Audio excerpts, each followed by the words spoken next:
ഇന്നത്തെ വ്ളോഗിലോട്ട് എല്ലാവർക്കും സ്വാഗതം. ഇന്ന് ഉച്ചയ്ക്ക് ശേഷമുള്ള ഒരു വ്ളോഗാണ് കേട്ടോ.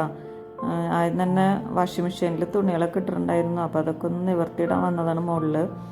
ഇപ്പോൾ 2 ദിവസമായിട്ട് നല്ല വെയിൽ കിട്ടുന്നതായിരുന്നു. നമുക്ക് തുണികളൊക്കെ ഉണങ്ങി കിട്ടാൻ വലിയ ബുദ്ധിമുട്ടില്ല അല്ലേ.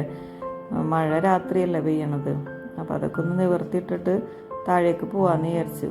അപ്പോൾ ഞാൻ കുളിയൊക്കെ കഴിഞ്ഞ് വന്നപ്പോഴാണ് വാഷിംഗ് മെഷീൻ കഴിഞ്ഞ് കിടക്കുന്നത് കണ്ടത്. അപ്പോൾ അതൊക്കെ നിവർത്തിയിട്ട് അങ്ങനെ താഴെ പോയി ഞാൻ എൻ്റെ ലഞ്ച് കഴിക്കാൻ ലഞ്ച് കഴിക്കാൻ ഞാൻ തനിച്ചുണ്ടാവുള്ളൂ. അപ്പോൾ ഇന്ന് രാവിലെ പായസം വെച്ചിട്ടുണ്ടായിരുന്നു. അപ്പോൾ ഇന്ന് പായസം കുടിക്കാനൊരു മോഹം. അപ്പോൾ അങ്ങനെ ലഞ്ചിന് ചോറൊന്നും കഴിച്ചില്ല. പായസം കഴിക്കണമായിരുന്നു, അല്ലെങ്കിലും ചോറ് കഴിക്കാറില്ല. അങ്ങനെ പായസവും പപ്പടമൊക്കെ കൂട്ടി കഴിക്കാൻ ആർക്കൊക്കെ ഇഷ്ടമുള്ളവർ താഴെ കമൻ്റ് ഇടുക കേട്ടോ. ഇങ്ങനെ പായസവും പച്ചക്കറി സദ്യ കഴിക്കാൻ ഇഷ്ടമുള്ളവർക്കൊക്കെ ഇങ്ങനെ പപ്പടം കൂട്ടി കഴിക്കാൻ ഇഷ്ടമുണ്ടാവും. അപ്പോൾ അങ്ങനെ എൻ്റെ ലഞ്ച് കഴിച്ച് കഴിഞ്ഞ് അപ്പോൾ പാത്രങ്ങളൊക്കെ കഴുകി വെക്കണം. പാത്രങ്ങൾ ഇവിടെ തുടച്ച് വയ്ക്കാനൊക്കെ ഒരുപാട് കിടക്കുന്നുണ്ട്. അത് കുറച്ചുകൂടെ കഴിഞ്ഞിട്ട് തുടയ്ക്കുള്ളൂ. അപ്പോൾ വൈകിട്ടായിട്ടപ്പോൾ അങ്ങനെ പാത്രങ്ങളൊക്കെ എന്നും തുടയ്ക്കണ പോലെ തന്നെ തുടച്ച് വെച്ചിട്ട് വേണം പിന്നെ ഇനി വൈകിട്ടത്തെ പണികൾ അവിടെ തുടങ്ങാൻ വേണ്ടിയിട്ട്. അല്ലെങ്കിൽ അവിടെ ആകെ കൺജസ്റ്റഡ് ആവും.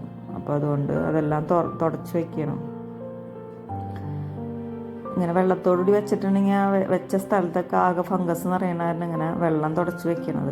അപ്പോൾ പിന്നെ നമുക്ക് ഇങ്ങനെ ഒരു പണി മാത്രമല്ലേ ഉള്ളൂ. അപ്പോൾ ഇരട്ടി പണി വരില്ലല്ലോ.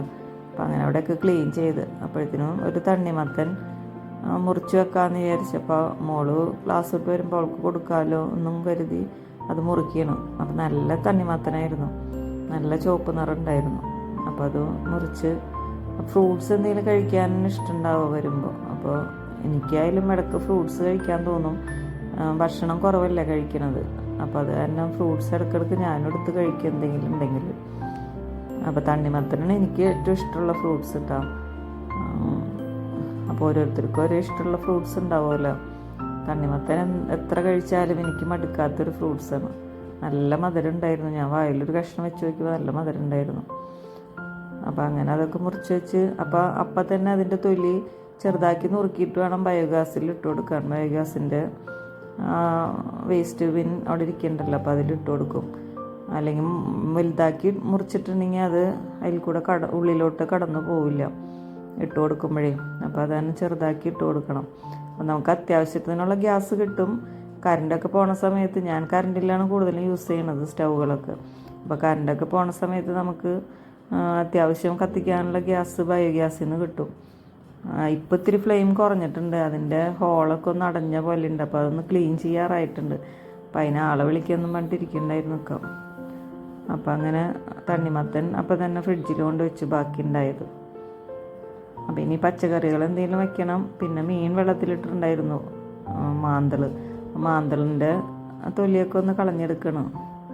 നഖമൊക്കെ മുറിച്ച് കളഞ്ഞാൽ മാന്തളിൻ്റെ തൊലി ഉലിച്ചിട്ട് കിട്ടുന്നുണ്ടായില്ല. ഒരുപാട് ബുദ്ധിമുട്ടിട്ടാണ് ഉലിക്കാൻ കിട്ടിയത്. അതിൻ്റെ തൊലി 2 സൈഡും ഉലിച്ച് കളയണമല്ലോ.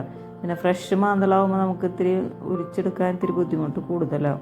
അപ്പോൾ അതൊന്ന് കായം പരട്ടി വയ്ക്കാമെന്ന് വിചാരിച്ചിട്ട് നാളേക്ക് ഫ്രൈ ചെയ്യാൻ വേണ്ടിയിട്ടാണ്. അപ്പോൾ വൈകിട്ട് ഇതെല്ലാം ഞാൻ ചെയ്ത് വയ്ക്കും. അപ്പോൾ രാവിലെ ആകുമ്പോൾ നമുക്ക് അത്രയും എളുപ്പപ്പണിയാണല്ലോ. ഇത് ഫ്രൈ ചെയ്യല്ലേ വേണ്ടൂ. അപ്പോൾ എല്ലാത്തുമ്പോഴും കായം നല്ല വലിയ മാന്തളായ കാരണം 3 എണ്ണം മാത്രമേ എടുത്തിട്ടുണ്ടായുള്ളൂ. അപ്പോൾ അതൊക്കെ മാരിനേറ്റ് ചെയ്ത് വെച്ചിട്ടുണ്ട്. അതിൻ്റെ ഇടയിൽ പപ്പടം പൊരിക്കാമെന്ന് വിചാരിച്ചിട്ട് പപ്പടം പൊരിച്ച് വെച്ചിട്ടുണ്ട്. അപ്പോൾ അങ്ങനെ പപ്പടം കൂടി ഉച്ചയ്ക്ക് പൊരിച്ച പപ്പടമൊക്കെ കഴിഞ്ഞിട്ടുണ്ടായിരുന്നു. അപ്പോൾ അതും കൂടി പൊരിച്ച് വെക്കാമെന്ന് വിചാരിച്ചു. അപ്പോഴേക്കും അവൾ വന്നപ്പോൾ മോൾക്ക് ഫ്രൂട്ട്സ് തണ്ണിമത്തൻ എടുത്ത് കൊടുത്തു. അപ്പോൾ അതങ്ങനെ കഴിഞ്ഞു. പിന്നെ എന്തെങ്കിലും പച്ചക്കറികൾ അരിഞ്ഞ് വെക്കണം. അപ്പോൾ അവളുടെ പാത്രങ്ങൾ വേഗം എടുത്ത് കഴുകി വെക്കണം. അവൾ കഴുകാൻ വരും, എന്നാലും അതിക്ക് മുമ്പ് ഞാനൊന്ന് കഴുകി വെക്കാമെന്ന് വിചാരിച്ചിട്ടോ. അപ്പോൾ പിന്നെ വേസ്റ്റ് കളയാൻ പോകുമ്പോൾ അതിൻ്റെ ഒപ്പം തന്നെ വേസ്റ്റ് കളയാമല്ലോ. അവളിഞ്ഞ് റെസ്റ്റൊക്കെ എടുത്ത് കഴിഞ്ഞിട്ട് കുറച്ച് കഴിഞ്ഞിട്ടേ വരുള്ളൂ. അപ്പോൾ ഫ്രഷ് ആവലൊക്കെ കഴിഞ്ഞ് വരുമ്പോഴത്തേനും നമുക്ക് വേസ്റ്റ് കൊണ്ട് കളയുകയും ചെയ്യാം. അപ്പോൾ വേസ്റ്റിൽ ഇത് ഒഴിക്കുകയും ചെയ്യാമല്ലോ. എന്തായാലും ബാക്കി ചോറുണ്ടാവും. അപ്പോൾ അത് എന്തായാലും കളയാനല്ലേ പറ്റുള്ളൂ. പിന്നെ കോഴിയും സാധനങ്ങളൊന്നുമില്ല കോഴിക്കൊക്കെ ഇട്ട് കൊടുക്കാൻ വിചാരിക്കാനായിട്ട്. അപ്പോൾ അങ്ങനെ അതൊക്കെ കഴുകി വെച്ചു. പിന്നെ വഴുതനങ്ങ നുറുക്കി വെക്കാമെന്ന് വിചാരിച്ചെടുത്തുകൊണ്ട് വന്നതാണ് ഫ്രിഡ്ജിൽ നിന്ന്. അപ്പോൾ വെള്ളത്തിലൊക്കെ ഇട്ട് വെച്ചപ്പോഴാണ് ആലോചിച്ചത് വഴുതനങ്ങ മുറിച്ച് വെച്ചിരുന്ന് കറുത്ത് പോവില്ലേ. അപ്പോൾ അത് തന്നെ അത് മുറിക്കാണ്ട് അവിടെ തന്നെ വെച്ചു. അപ്പോൾ ചായ ഉണ്ടാക്കി കുടിക്കാമെന്ന് വിചാരിച്ചിട്ട് ചായ ഉണ്ടാക്കി കുടിക്കുക. കട്ടൻ ചായ തന്നെയാണ് ഒന്നും കുടിക്കില്ല തന്നെ. അപ്പോൾ എന്തെങ്കിലും കപ്പലണ്ടിയോ അല്ലെങ്കിൽ കൊള്ളി വറുത്തതോ എന്തെങ്കിലും ഒന്ന് കടിച്ചിട്ട് അതിൻ്റെ കൂടെ കട്ടൻ ചായ കുടിക്കും. അപ്പോൾ വേസ്റ്റൊക്കെ കളയാൻ പോയപ്പോൾ മഴ പെയ്തിട്ട് ആകെ നനഞ്ഞെടുക്കണ്ട അവിടെയൊക്കെ. എന്നാലും അതൊക്കെ കളഞ്ഞ് വേഗം പോകുന്നു. അപ്പോൾ മുറ്റത്ത് നോക്കിയപ്പോൾ പ്ലാവുണ്ട്, 2-3 പ്ലാവുകൾ ചുറ്റും നിൽക്കുന്നുണ്ട്. അപ്പോൾ അതിൻ്റെ ഇലയൊക്കെ ഇങ്ങനെ വീഴും, ചുറ്റിലും വീഴും. അപ്പോൾ മഴ ചെറുതായിട്ട് ചാറി വരുന്നുണ്ട്. അപ്പോൾ വേഗം തന്നെ അടിച്ചിട്ട് അകത്തേക്ക് പോകാൻ വേണ്ടിയിട്ടാണ് ഇരിക്കണത്. അപ്പോൾ വേസ്റ്റ് പാത്രമൊക്കെ കഴുകി അവിടെ കൊണ്ടുവന്ന് വയ്ക്കണം. എന്നും ചെയ്യണ പോലെ തന്നെ അതുപോലെ തന്നെ കൊണ്ടുവയ്ക്കണം. അപ്പോഴത്തേന് ഇരുട്ടായി തുടങ്ങി. അപ്പോൾ ബാങ്ക് കേട്ട്. അപ്പോൾ ഞാനിന്ന് ഉച്ചയ്ക്ക് നല്ല ഹെവി ആയിട്ട് കഴിച്ചില്ലേ, പായസമൊക്കെ കുടിച്ചാൽ ഡിന്നർ ഫ്രൂട്ട്സ് മാത്രം കഴിക്കാമെന്ന് വിചാരിച്ചേക്കാം. അപ്പോൾ ഫ്രൂട്ട്സൊക്കെ കഴിച്ച് അങ്ങനെ ഇന്നത്തെ ഈ വ്ളോഗ് ഇവിടെ അവസാനിക്കുകയാണ്. എല്ലാവരും ലൈക്ക് ചെയ്യാനും ഷെയർ ചെയ്യാനും സബ്സ്ക്രൈബ് ചെയ്യാനും മറക്കരുത്. പുതിയ വീഡിയോ ആയിട്ട് വരുന്നവരെ താങ്ക് യു.